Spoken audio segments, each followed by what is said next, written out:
Imagine a time over 1,000 years ago. The world was a tapestry of burgeoning empires and brilliant minds.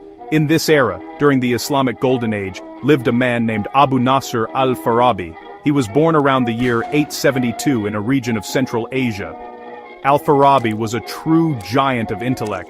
He wasn't just a philosopher, he was a musician, a scientist, and a logician. His curiosity was, honestly, boundless. He traveled extensively, eventually settling in Baghdad, the vibrant heart of the Abbasid Caliphate. This city was a global center of learning, where scholars from different cultures and faiths gathered to translate and study ancient texts from around the world. It was really the perfect place for a mind like his. Al-Farabi earned the honorable title of the second teacher. This was a profound compliment. The first teacher was none other than the great Greek philosopher Aristotle. This title shows just how much respect Al-Farabi commanded. He was seen as the most important interpreter and successor to Aristotle in the entire Islamic world. He took the complex ideas of Greek thinkers and explained them in a new context, making them accessible to his contemporaries. His goal was not just to copy the past, instead he wanted to build something new upon its foundation, creating a unique synthesis of thought that would shape intellectual history for centuries to come. His importance cannot be overstated. Al-Farabi was a pioneer who built a bridge between two worlds, the classical philosophy of ancient Greece and the flourishing intellectual traditions of Islam. He believed that reason and revelation, philosophy and faith were not enemies. Instead, he saw them as two different paths leading to the same ultimate truth. This was, honestly, a revolutionary idea. He meticulously worked to show how the logical inquiries of Plato and Aristotle could illuminate the divine truths found in the Quran. This quest to harmonize different ways of knowing became a central theme of his life's work, influencing countless thinkers who followed him. Why does this matter so much? Because Al-Farabi laid the groundwork for a new era of philosophy. Before him, Greek thought was known, but he was the one who systematically integrated it into Islamic political and metaphysical discourse. He created a framework that allowed religion and rational inquiry to coexist and enrich one another. This ambitious project had a massive impact, not only in the Muslim world, but also in Jewish and Christian intellectual circles in medieval Europe. He showed that wisdom has no borders and that truth can be found in many sources. His legacy is a testament to the power of open-minded inquiry and cross-cultural dialogue. At the heart of Al-Farabi's political philosophy is a powerful and inspiring idea, the virtuous city, or Al-Madina al-Fadila. This was his vision of a perfect society, but what made it virtuous? For Al-Farabi, it wasn't about wealth or military power. A city's greatness was measured by the happiness and moral well-being of its citizens. He believed that the ultimate purpose of human existence is to achieve true happiness, which he defined as the soul's connection to the divine intellect. The virtuous city is the political structure designed specifically to help every single resident on this journey toward ultimate fulfillment and spiritual perfection. This city is structured like a healthy human body. Every part has a specific function, and all parts must work together in harmony for the whole to be well. The heart, the most important organ, is the ruler. The other parts of the body, like the arms and legs, are the different classes of citizens, soldiers, artisans, and merchants. Each person has a natural role and contributes to the city's overall health according to their unique abilities. When everyone performs their function correctly and cooperates with others, the entire community thrives. This organic analogy emphasizes interdependence and the importance of social harmony for achieving collective goals. The goal of this society is not just earthly comfort, it is education and moral development. The city's laws, customs, and institutions are all tools for teaching its citizens virtue.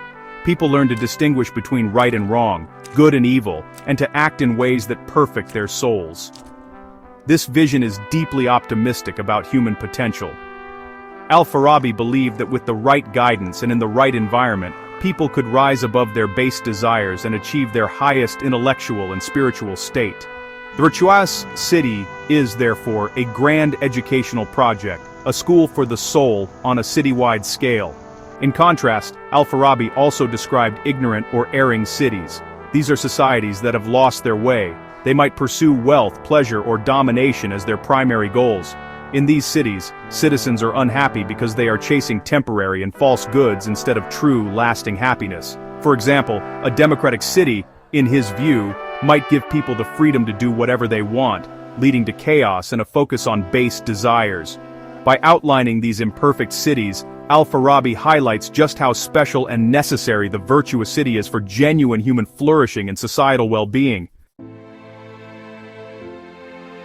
So, who leads this perfect society?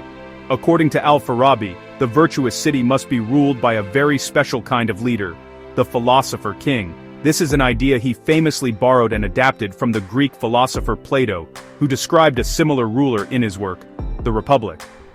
This ruler is not a tyrant who seeks power for personal gain. Instead, they are the most intelligent, virtuous, and wise person in the entire city. They have a deep understanding of the nature of reality, the cosmos, and the ultimate purpose of human life. Their authority comes not from force, but from their superior knowledge and moral excellence.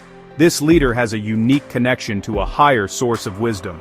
Al-Farabi describes the ruler as someone who receives enlightenment from what he calls the active intellect, a concept derived from Aristotelian metaphysics that can be understood as a divine source of all knowledge. This makes the ruler not just a king, but also a prophet and a lawgiver. He is able to grasp universal truths and then translate them into practical laws and policies for the city. This leader is like a doctor for the community, diagnosing its problems and prescribing the right remedies to ensure its health and guide its citizens toward happiness. Al-Farabi's genius was in how he merged Plato's philosopher king with the Islamic idea of a prophet. In his view, the ideal founder of a virtuous nation is both a philosopher and a prophet, someone who understands truth through both pure reason and divine revelation. The laws they establish are not arbitrary, they are reflections of the eternal cosmic order. This brilliant synthesis allowed Al-Farabi to create a political model that was both philosophically rigorous and deeply resonant within his Islamic cultural context. He made Greek political science relevant to the monotheistic world by framing the ideal ruler in terms familiar to his audience. This ruler's primary job is education.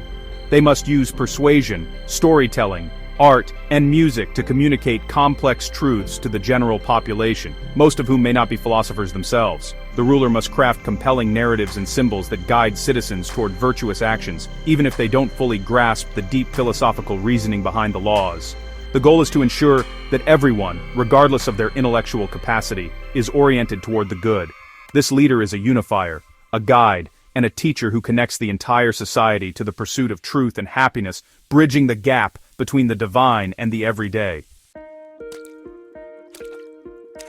The ideas of Al-Farabi did not fade away after his death. They echoed powerfully through the corridors of time, leaving a permanent mark on both the Islamic and Western worlds. In the Muslim world, thinkers like Avicenna or Ibn Sina and Averroes or Ibn Rushd built directly upon his philosophical foundations. They continued his project of harmonizing faith and reason, and they further explored his metaphysical and political concepts. His work became a cornerstone of Islamic philosophy, defining the major questions and setting the terms of debate for generations. He established political philosophy as a serious discipline within the Islamic intellectual tradition. His influence eventually crossed cultural and religious boundaries, reaching medieval Europe. His writings, translated into Latin and Hebrew, were studied intently by Jewish philosophers like Maimonides and Christian scholars like Thomas Aquinas. Maimonides' Guide for the Perplexed, a landmark work of Jewish philosophy, shows a clear and significant debt to Al-Farabi's ideas about prophecy, law, and the ideal state.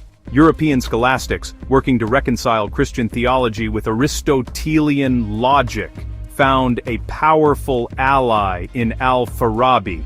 He had already shown how it could be done, providing a model for their own intellectual endeavors. So why do his thoughts on wisdom and leadership still matter today, in 2025? In a world often divided by political strife and ideological conflict, Al-Farabi's vision offers a timeless reminder.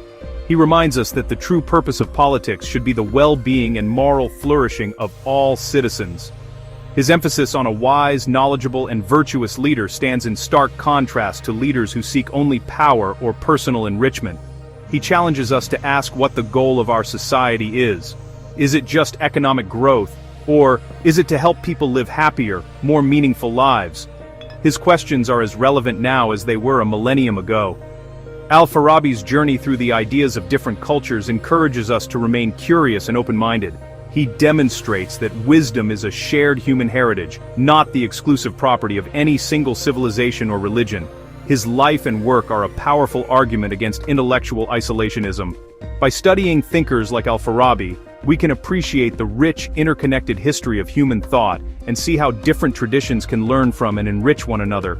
We hope his story sparks your curiosity to explore the fascinating world of cross-cultural philosophy. If you enjoyed this journey into the mind of a great thinker, be sure to subscribe to Mind Lantern for more explorations of the ideas that shaped our world.